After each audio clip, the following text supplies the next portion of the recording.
pour les militaires. Un détachement des éléments français au Sénégal a réalisé une action de partenariat avec les élèves de l'école d'application et de perfectionnement interarmes de Thiès au Sénégal.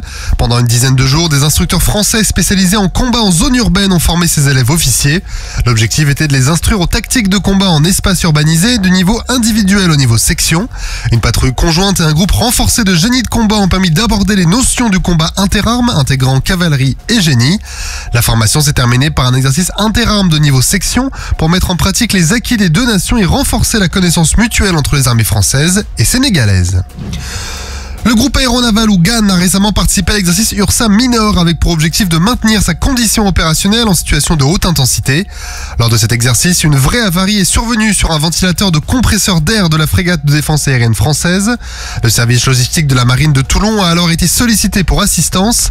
Ce dernier, en utilisant des lunettes de téléassistance, a pu diagnostiquer et identifier précisément l'avarie à distance. Ils ont ensuite réalisé un processus de rétro-ingénierie et modélisé par informatique une pièce de rechange.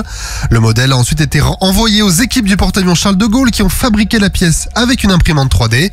La pièce a enfin été transférée à la frégate, ce qui a permis une réparation rapide, sans escale, et la frégate a ainsi pu continuer ses activités sans perturber les opérations du GAN.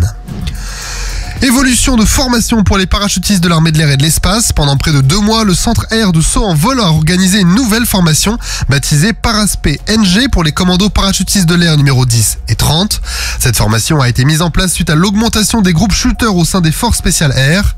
Les stagiaires ont ainsi appris à sauter depuis un hélicoptère et un gros porteur comme le C-130H et ont bénéficié pour la première fois de l'inclusion du parachutisme ascensionnel de la soufflerie qui leur a permis de s'entraîner au pilotage sous voile et de simuler la chute libre. Les stagiaires ont également réalisé des sauts devant des élèves d'un collège. La présence d'un nouveau public a été utilisée pour apprendre à gérer le stress, bien utile pour préparer des situations réelles. À l'issue de la formation, les opérateurs du CPA 10 et 30 ont obtenu la qualification de chuteurs spécialisés, ce qui renforce ainsi leur capacité opérationnelle pour leur future mission. Et les gendarmes de Saint-Brieuc dans les Côtes-d'Armor ont interpellé un forcené dangereux et connu des services de justice. Les gendarmes qui ont été appelés pour un individu retranché chez lui avec des armes ont rapidement demandé le renfort du peloton de surveillance et d'intervention. L'homme qui a été condamné à plusieurs reprises a tiré sur les gendarmes et utilisé des projectiles lacrymogènes. Après avoir mis le feu à son domicile, il a finalement été neutralisé par un tir de gendarme. Plusieurs armes et dispositifs dangereux ont été trouvés chez lui. L'enquête pour tentative de meurtre sur des agents publics est en cours et le parquet a salué le professionnalisme des gendarmes qui ont évité toute blessure parmi les intervenants et le voisinage. Sur terre, sur mer, comme dans les airs. Skyrock PLM, en équipe avec Uneo, la mutuelle des forces armées.